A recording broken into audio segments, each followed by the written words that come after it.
Bom, pessoal, bom dia. Primeiro agradecer ao Avaí Futebol Clube pelo convite, na pessoa do Ricardo, na pessoa do Dr. Funchal, pelo convite de estar aqui novamente participando. É a segunda vez que a gente está aqui participando. Dessa vez, infelizmente, eu não vou conseguir estar presencialmente, porque nesse momento eu não estou aqui. Eu estou em São Paulo, vocês já viram, né? Então, a gente está em São Paulo, no Ironman agora, mas a gente veio aqui antes para gravar uma palestra para vocês sobre essa coisa que está muito na moda, que é recovery, né? Essa coisa que cada vez mais o fisioterapeuta está participando. Ele encontrou um ramo de trabalho, né? Um nicho de trabalho aí para poder ajudar a ganhar dinheiro, ou a empreender negócio, ou até mesmo nos clubes de alto rendimento. Hoje é mais uma parcela de participação do fisioterapeuta no sucesso do atleta. Então, sem dúvida nenhuma, é uma coisa importante a ser falada, é uma coisa que as evidências estão sendo construídas. A gente esteve no congresso da SONAF há um tempo atrás, há 2 semanas atrás, e a gente falou isso na mesa lá, que o recovery é uma ciência em construção, né? Então tem muita coisa ainda aparecendo, muita coisa ainda do ponto de vista da evidência ainda em formação, e a gente vai tentar falar um pouquinho para vocês aqui sobre isso. De antemão também quero agradecer ao Avaí por chamar a SONAF para estar participando do evento como apoiadora. A SONAF fica honrada do convite. Sempre que precisar, a SONAF está do lado do Avaí, está do lado de todas as entidades que queiram promover a melhora da saúde do atleta no geral. Ok? Então vamos falar um pouquinho de recovery. O recovery, a recuperação após esforço, ela é um aspecto super importante do treinamento, ou de qualquer sessão de treinamento. Veja só, todas as vezes que você faz algum tipo de esforço físico, ou o teu atleta faz algum tipo de esforço físico, ele gasta energia, ele gasta o que ele tem de capacidade energética.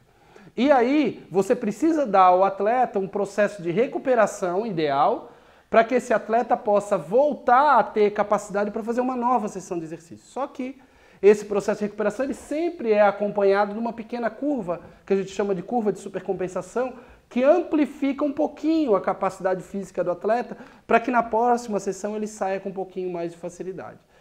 E aí isso vai acontecendo subsequencialmente, sempre no sentido de melhorar cronicamente a capacidade do atleta de executar as atividades. Então imagine que isso aqui é capacidade de geração de força.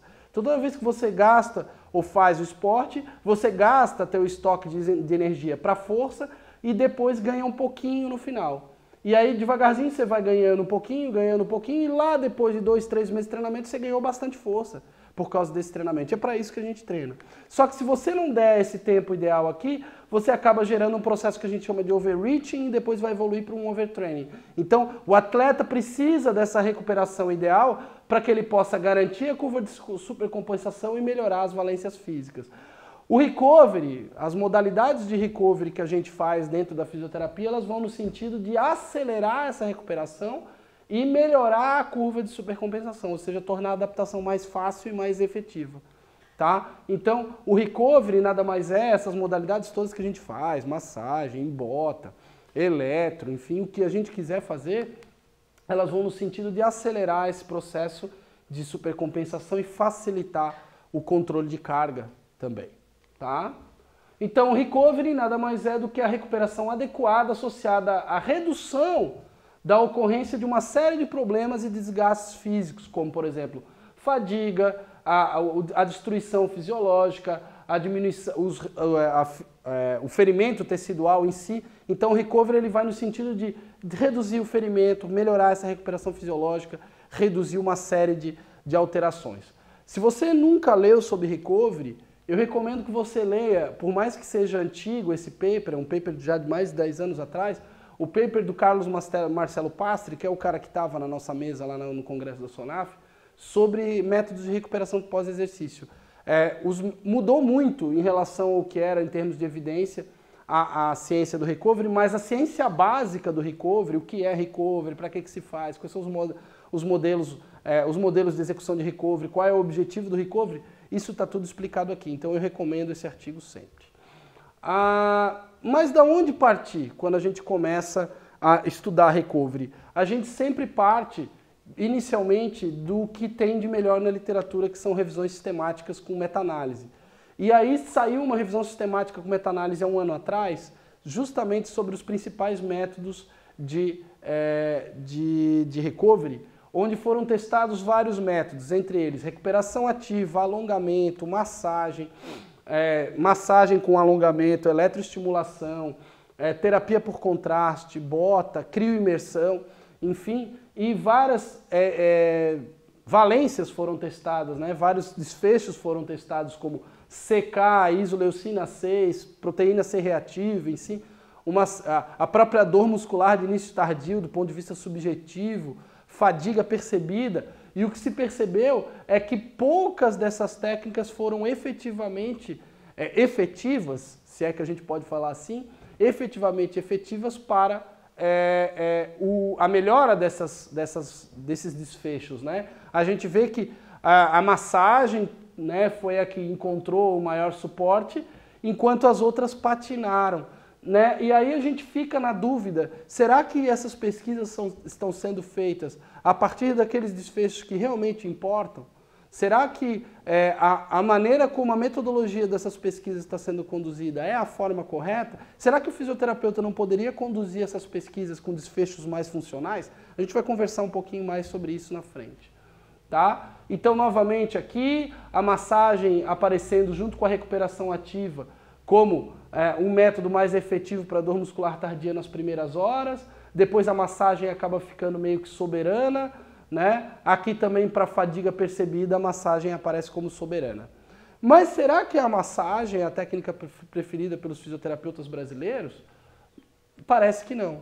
A gente fez essa pesquisa, tá, com o Recovery e com vários fisioterapeutas. Isso aí está sendo publicado agora num Profísio que a gente está escrevendo, a Cris Macedo, o Felipe Abdala, a Marcela Gomide e eu, sobre fazendo um position stand, né, um consenso da SONAF sobre recovery, e a gente viu que a liberação miofascial e a crioimersão são as duas principais técnicas usadas pelos fisioterapeutas. Tá? A liberação miofascial ela nem apareceu lá na revisão sistemática. A crioimersão com evidência bem controversa. Depois vem a eletro, que também não apareceu lá.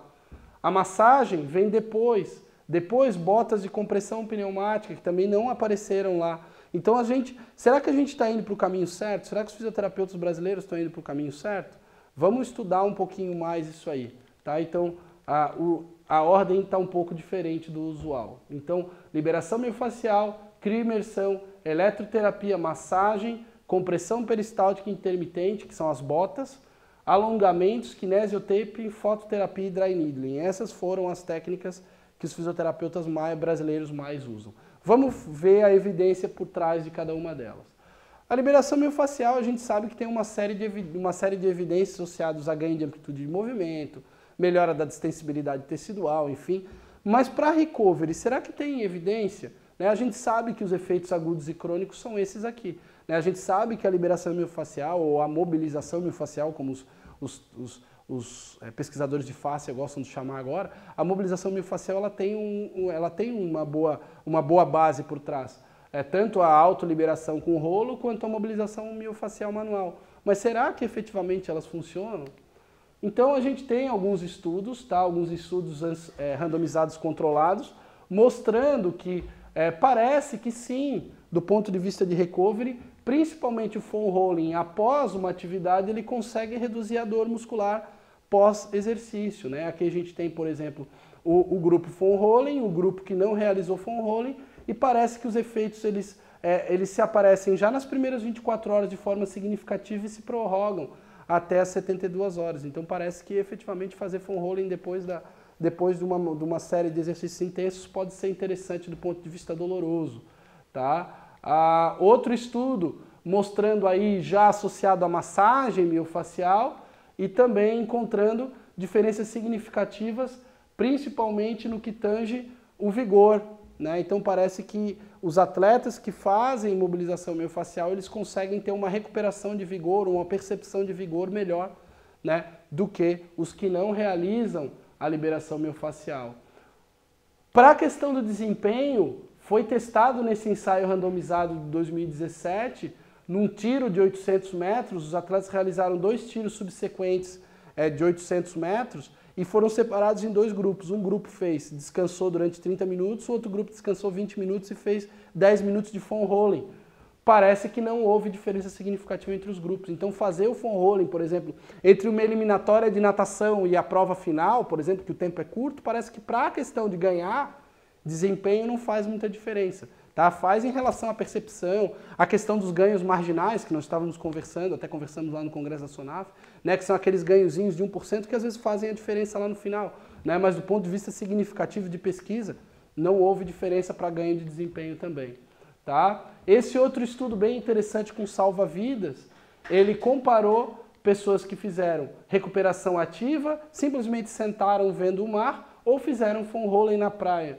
E parece que houve uma diferença significativa entre o repouso passivo com as 2 técnicas de recovery ativo. Então parece que o recovery ativo, tanto com recuperação ativa quanto com foam rolling, foi mais interessante para a questão, tá, da dor muscular pós-exercício. Tá? Então, para fins gerais e para limiar de lactato também.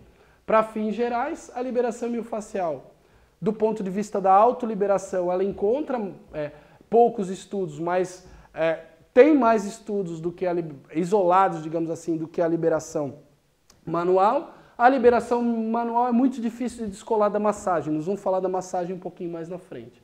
Tem resultados interessantes para dor muscular de início tardio, remoção de lactato, para medidas psicológicas e para flexibilidade. Sem ter resultados para desempenho, a recuperação de uso é boa, evidência B. Tá? Então não é o ideal, não é a melhor recomendação de uso, mas ainda assim uma boa recomendação para recovery. Então, os fisioterapeutas brasileiros que fazem liberação miofascial, eles podem ficar tranquilos e continuar fazendo.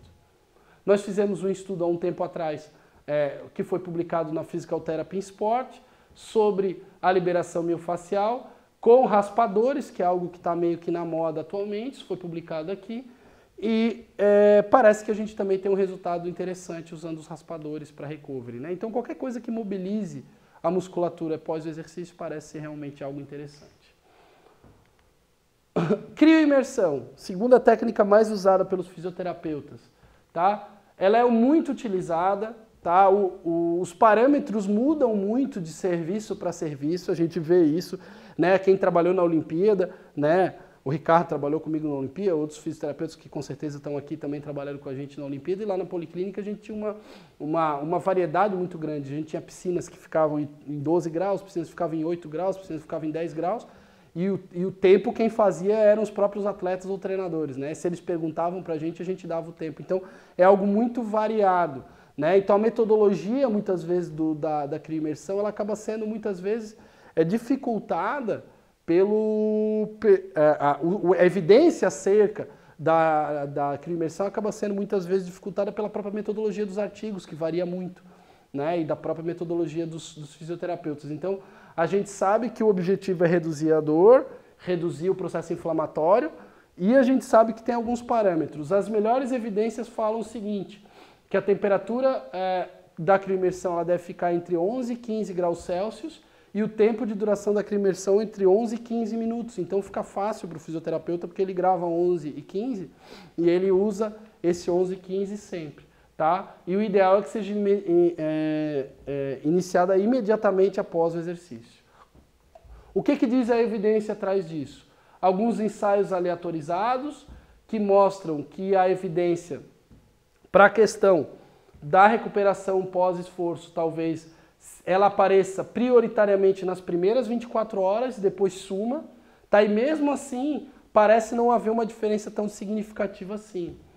Esse estudo foi feito com atletas de jiu-jitsu e ele mostrou apenas na dor percebida alguma diferença significativa. Nas medidas de marcadores inflamatórios essas diferenças não apareceram.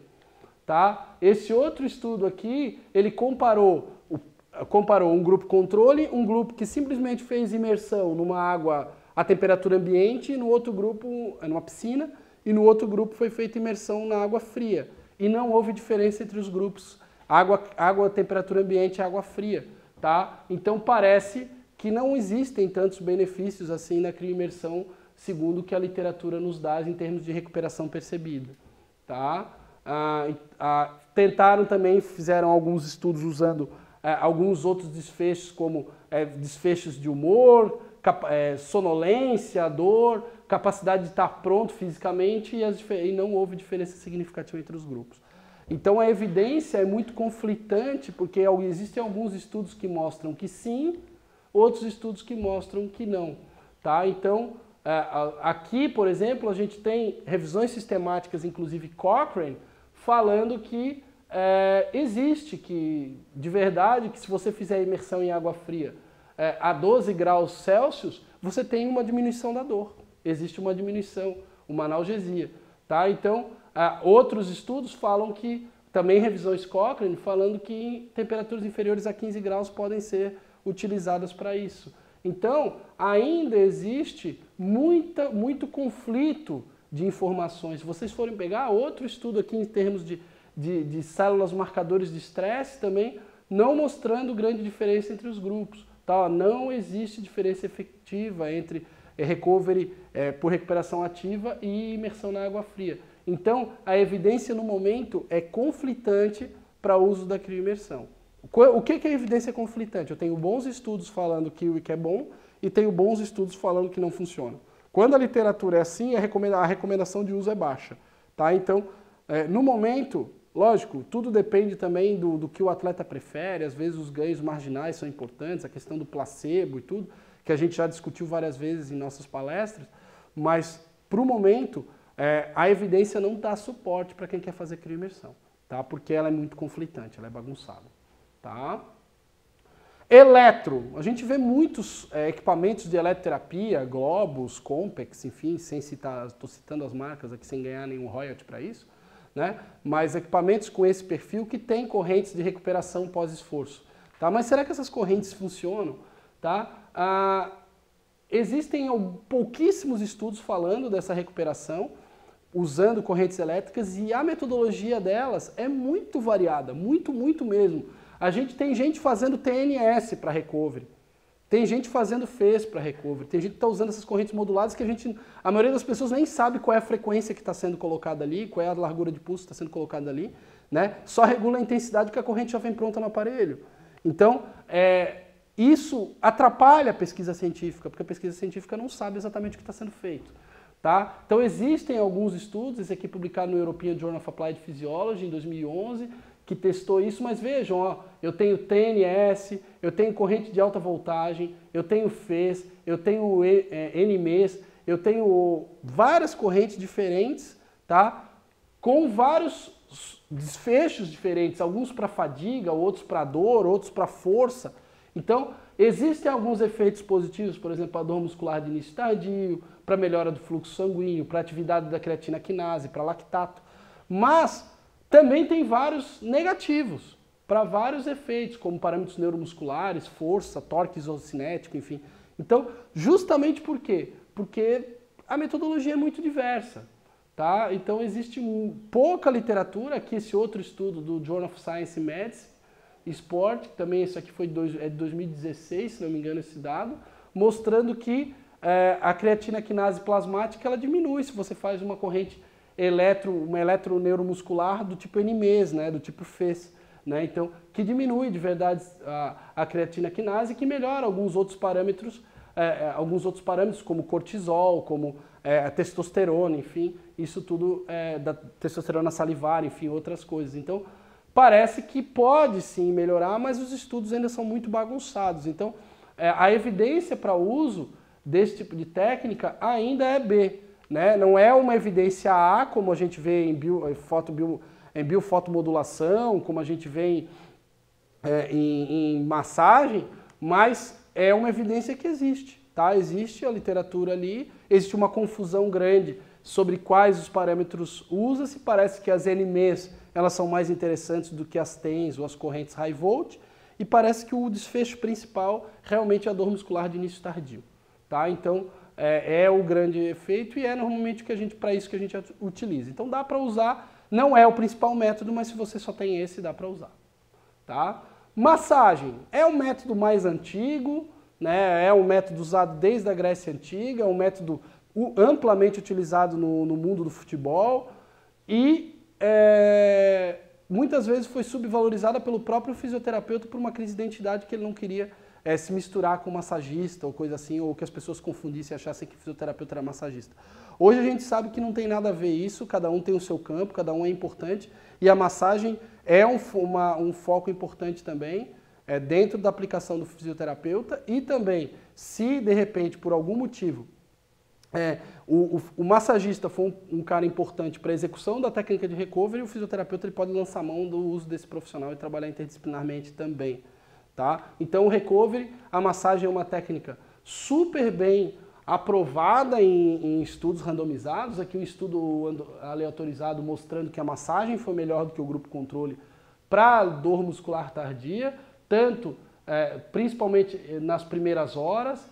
Outro estudo muito interessante também, crossover, randomizado controlado, mostrando que o grupo massagem ele teve efeitos tanto na dor muscular, na dor muscular percebida, quanto no limiar de dor à pressão positivos, tá? Então, significativamente positivos. Então, a massagem é uma técnica interessante. Outro estudo aqui mostrando o fluxo vascular periférico, publicado nos arquivos de Medicina Física e Reabilitação, com a revista A1, né? Mostrando também que o fluxo da artéria braquial melhora com o uso da massagem. Então, é também para melhora de fluxo sanguíneo uma técnica interessante. Outro estudo, esse estudo foi bem polêmico, que ele saiu na JOSPT no ano retrasado, sobre a comparação das botas pneumáticas com a massagem em ultramaratonistas, e mostrou que a massagem tem efeitos superiores à bota e ao grupo controle, principalmente nas primeiras horas e no pós-corrida. Tá? Então, a massagem e a bota no pós-corrida imediato mostraram algum efeito significativo, não muito grande, mas algum efeito significativo, mas o efeito da massagem foi superior ao efeito da bota. Tá? Tanto no pós-corrida imediato como nas primeiras horas, né? Nas primeiras horas pós-corrida. Tá? Essa outra revisão sistemática, mais antiga, já mostrando que a massagem também ela é superior ao grupo controle, a não fazer nada. E essa última revisão sistemática também com meta-análise mostrando que a massagem tem efeitos positivos, não muito grandes, mas tem efeitos positivos, principalmente na dor muscular tardia. Então, para finalizar, a massagem ela tem evidência forte, com predomínio de estudos nível 1 e nível 2, para inúmeros desfechos interessantes para recovery. Então, se você faz massagem no teu atleta, no pós-treino ou no pós-competição, você está indo pelo caminho certo, você está indo onde a evidência está te levando. Tá? Tem mais uma meta-análise que foi publicada em setembro de 2017, mostrando também que a massagem tem efeitos positivos, tá? No que tange ao sofrimento muscular pós-esforço. Tá? Então, o efeito combinado, o diamante que a gente chama da meta-análise, está levando para recuperação, favorecendo a massagem. Então, vale a pena executar a massagem no pós-esforço. Tá? Aqui também para outros desfechos, né, como o torque isométrico após 72 horas, o grupo massagem também foi superior. Nos demais não houve diferença significativa entre os grupos. Tá? Aqui também, um pouquinho também para os níveis de CK séricos, também parece que a massagem tem algum efeito na redução do CK. Tá? Esse estudo nós conduzimos lá no Ironman, ele foi publicado no Journal of Physiotherapy, tá? E ele mostrou que a massagem ela tem efeitos superiores tanto na dor quanto na fadiga percebida logo após a execução. Então, isso significa que nas primeiras horas, nos primeiros momentos após a massagem, o atleta já se sente significativamente melhor, e isso já é o suficiente para a gente. Uma coisa que está muito na moda, muito em evidência, são as botas de compressão pneumática, né? São essas botas Normatec, ou Reboot, ou Globus, enfim, que são utilizadas para teoricamente recovery. Mas será que essas botas de verdade funcionam? Tá? Tem uma série de estudos ainda muito incipientes falando sobre bota. E uma coisa que eu falei já, que eu falo sempre, é que muitas vezes a gente quer botar a carroça na frente dos bois. A gente não espera o método ter evidência ou não ter evidência, a gente simplesmente quer correr na frente e sair aplicando o método simplesmente porque os caras gostam. Né? A evidência por trás da bota ainda é muito incipiente, ainda tem muita água para rolar embaixo dessa ponte. Tá? Existem algumas evidências, alguns estudos que trazem efeitos positivos e outros estudos que trazem efeitos nulos. Tá? A coisa boa é que não tem estudos que trazem efeitos deletérios. Então, entra naquela história dos ganhos marginais que a gente já falou. Se o teu atleta gosta de executar a terapia com bota, saiba que ela não vai fazer mal. Então, você pode fazer. Mas se você precisar correr atrás da evidência ou garantir a evidência de que essas botas efetivamente funcionam, vocês não vão encontrar uma evidência conclusiva como encontrando a massagem que a gente acabou de falar. Tá? Então, as botas... Tá? Existem alguns estudos, isso aqui foi um ensaio aleatorizado que verificou a questão da bota com a melhora do desempenho e não verificou a melhora do pico isocinético nem nas primeiras 24 horas, nem em 48 horas, nem em 72 horas no grupo que usou bota. Então a bota não trouxe recuperação da força e nem da capacidade de geração de potência. Aqui tem o salto vertical, o salto horizontal, outras medidas também como creatina quinase, e não encontrou diferença significativa. Então a bota parece que não traz, nesse estudo não mostrou nenhuma evidência de que melhora. Esse outro estudo aqui comparou a bota com uma oclusão simples, tá, com o esfigmomanômetro, e também não encontrou diferença significativa entre os grupos controle, oclusão e bota. Outro estudo também que realizou com ciclistas para verificar a melhora de desempenho e também não encontrou melhora. Os resultados foram não claros ou pequenos a favor da bota. Então, parece que também não houve uma recuperação. E um dado interessante dessa pesquisa é justamente que parece que o grupo que acreditava na bota tinha resultados melhores do que o grupo que não acreditava na bota. Foi feita uma pesquisa, você acredita nessas botas? Você acha que elas funcionam? O grupo que acreditava foi melhor. Então parece que realmente esse efeito placebo da bota é um efeito bem interessante. Ah, mas efeito placebo então é mentira. Não, aí você tem que lembrar daquilo que a gente já falou sobre efeito placebo, né? Que fala sempre efeito placebo. Você tem que entender o que é efeito placebo, que é todo o efeito benéfico que vem e que melhora uma pessoa, mesmo não tendo evidência comprovada, ou mesmo não tendo nenhum efeito clínico relevante. Tá? Então, só o fato de, às vezes, o cara ter esse efeito placebo, dele ter esse ganho marginal, que às vezes significa 1 segundo, 2 segundos, num tempo final de prova, já é suficiente para você fazer essas botas com o teu paciente. Tá? Então, é somente nessa situação que você vai fazer e somente com esse objetivo. Tem alguns outros estudos que mostraram resultados. Esse estudo também não encontrou resultado favorecendo, nem na recuperação da glicose, nem na melhora do índice de lactato. E esses outros 2 estudos finais mostraram resultados positivos. Tá? Esse estudo aqui na questão do limiar de dor à pressão e um outro estudo aqui encontrou em uma série de marcadores inflamatórios, mas aí vocês têm que tomar um pouquinho de cuidado sempre quando vão ler o estudo, porque esse cara aqui, que é um dos autores, é um dos diretores técnicos da Normatec, que é uma das marcas de bota. E o outro estudo, esse aqui, ele foi financiado parcialmente por uma marca de botas, que foi a mesma marca, a Normatec. Então, todas as vezes que existe esse conflito de interesse, a gente tem que torcer o nariz um pouquinho para a questão da evidência que traz. Então, o que a gente sabe no momento é que existem poucos estudos, ainda é uma ciência que está muito nova, os primeiros estudos são de 2011, 2012, são com poucos sujeitos, a maioria dos estudos ainda estudos exploratórios, com 8 sujeitos, 10 sujeitos. Há muito conflito de interesse ainda, porque as marcas querem vender o produto, então a gente tem que ter um pouquinho mais de cautela. No momento, a recomendação de uso é baixa, mas se o teu atleta gosta, mal não faz, então você pode continuar fazendo. Mas não espere que você tenha o mesmo nível de evidência que você tem na bota, aliás, na massagem que a gente acabou de falar, ou na fotobiomodulação que a gente vai falar daqui a pouco. Tá?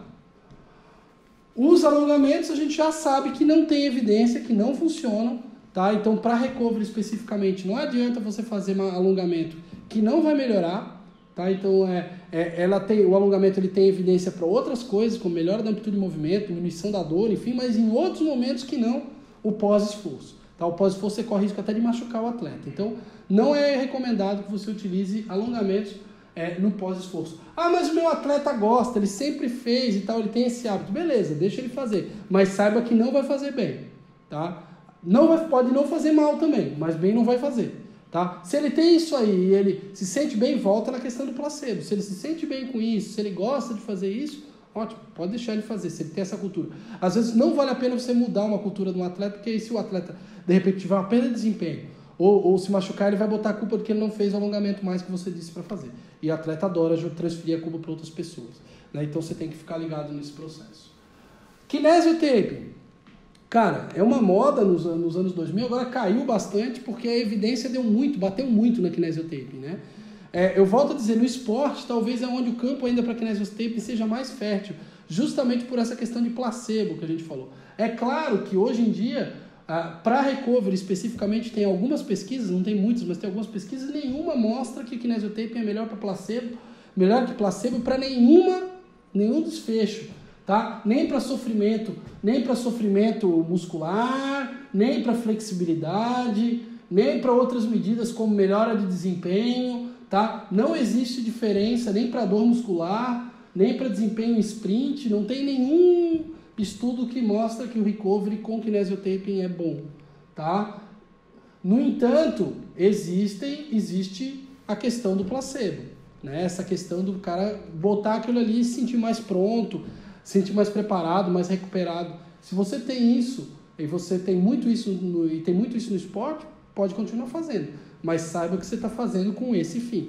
Eu sempre falo que a kinesiotaping, a partir do momento que ela entender o seu perfil, o fisioterapeuta entender como a kinesiotaping funciona, a fita funciona, e qualquer técnica terapêutica funciona, ele talvez vai ter um uso mais racional da kinesiotaping. Sem aquela história de que para cá inibe, para cá relaxa, para cá contrai, para cá ativa, isso não existe, já foi comprovado. Inclusive o Thiago Vilela, que foi monitor do método muito tempo no Brasil, já mostrou que isso não existe na tese de doutorado dele. O que existe é a questão do efeito placebo. E aí, se você tem um atleta que às vezes precisa de 1 segundo, de 1 milissegundo para conseguir ganhar uma medalha de ouro, vale a pena, às vezes, se o cara gosta disso. Se o cara não gosta, não tem nenhuma relação com a kinesiotaping, aí você pega e não faz a kinésio. Se ele te cobrar, ali, como é que eu posso dizer para ti? E essa kinésio aí, melhora ou não? Aí você tem que dizer a verdade para ele. Olha, isso tudo é mais voltado a placebo, não tem nenhuma evidência científica clara de que efetivamente funciona. Biofotomodulação, fototerapia. Isso sim funciona. Tem bastante evidência que que lasers, canetas de laser, mas principalmente clusters e mantas de LED e laser, funcionam para recovery, sim. Muitos estudos, tá? Dando força para isso. Nós temos grupos brasileiros, como o grupo do Kleber Veronese, o grupo do Ferrarese, do Felipe Abdala, do Ernesto Leal Júnior, do Nivaldo Parisotto. Esses caras são muito bons em laser, e eles publicam muito em laser, os brasileiros, então, e com evidência super boa. Então não dá pra gente, o que a gente tenta descobrir, por que não tem tanto laser e tanta manta de LED em recovery em grandes provas, ou em clubes? Basicamente porque o preço é alto ainda, então você tem mantas de LED aí que custam 25, 30 mil reais para uma coxa, né? E porque ainda se tem muito pouco conhecimento sobre os efeitos da biofotomodulação. Então, ainda tem muito, como eu falei, já tem muita evidência nesse caso, mas é pouco popular. Tá? Então, talvez as pessoas tenham que se direcionar e olhar um pouquinho mais com carinho com isso. Tem bastante evidência, inclusive revisões sistemáticas com meta-análise, mostrando que uma série de marcadores inflamatórios, tá, melhoram com o uso de mantas de laser e LED. Tá? Então a fototerapia ela é muito utilizada, ou deveria ser muito utilizada. São muitos estudos, como eu falei, estudos de brasileiros, mostrando que para uma série de efeitos o laser, as mantas de laser e LED, tá, elas são úteis no tratamento, no recovery pós-competição. Tá? A evidência é forte. Dry needling. Fisioterapeutas usam dry needling. Qual o nível de evidência para isso? Não tem nada. Tá? Não tem nenhum estudo que fala sobre dry needling em recovery, nada. Dry needling tem evidência para dor muscular lombar, tem uma evidência para dor crônica e tal, mas especificamente para recovery não tem nada. Os fisioterapeutas que fazem isso estão dando tiro no escuro ainda. Tá? Estão fazendo empirismo, estão aplicando para ver se funciona. Tá? Para finalizar, então, lembrar sempre que a melhor estratégia de recovery é ter o custo-benefício atender ao teu próprio custo-benefício. Você trabalha num clube que tem milhões de reais para dispor. Você pode ter muitos equipamentos, você pode ter um monte de mantas de LED, você pode ter botas de recuperação pneumática e você vai utilizar de acordo com a preferência do atleta. Se você não tem muito isso, você pode usar massagem, que você tem um excelente benefício, você tem uma excelente evidência por trás e você não tem custo nenhum. Tá? Então você pode utilizar qualquer um dos dois. Tudo vai depender da evidência e também do que o teu cliente tem de preferência. Se o teu cliente tem uma preferência maior por de repente, um tipo de técnica específica, você tem que ouvir ele também. A maior evidência que está por trás hoje está atrás da fototerapia, da biofotomodulação e da massagem. Tá? As demais técnicas ainda têm muita areia para correr. Como eu falei lá no início da palestra, recovery é uma ciência muito nova ainda. Começou a se pesquisar faz muito pouco tempo.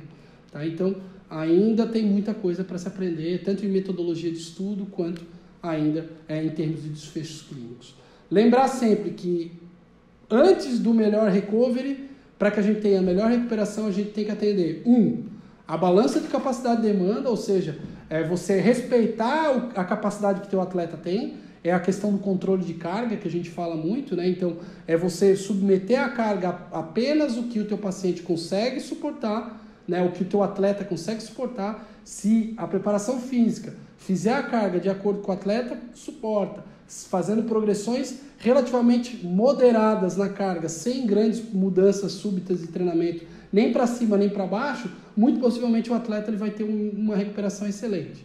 Tá? Além disso, sono é muito bom. Tá? Então, dormir bem, a gente sabe que previne lesões e melhora a recuperação também. E a terceira coisa que não está aqui é a boa alimentação. Tá? Comer bem é fundamental também. Então, a pessoa que come bem, ela também vai ter uma excelente recuperação. Então, comer bem, dormir bem e treinar de acordo com a sua capacidade. E fazer o recovery na fisioterapia. Se você faz isso, você vai ter a melhor resposta possível. Beleza? É isso que eu tinha para falar para vocês. Um grande abraço. Eu queria convidar vocês, desde já, novamente, em nome da SONAF Brasil, para a nossa jornada catarinense de fisioterapia esportiva que vai acontecer em 2020. Então, fiquem ligados, porque em breve nas redes sociais da SONAF vocês já vão ver material sobre. E para o Congresso da SONAF em 2021, que vai acontecer em Salvador, né, no mês de outubro de Salvador. Fiquem atentos, entrem lá no sonaf2021.com.br, que já tem inclusive pré-inscrição. Nós já vendemos mais de 600 pré-inscrições para o Congresso, né? Então vai ser um congresso show de bola. Nosso presidente do Congresso, Arivan Gomes, está preparando um congresso muito divertido, além de tecnicamente muito bom. E eu tenho certeza que vai ser muito legal encontrar vocês lá. Um grande abraço e estou à disposição de vocês.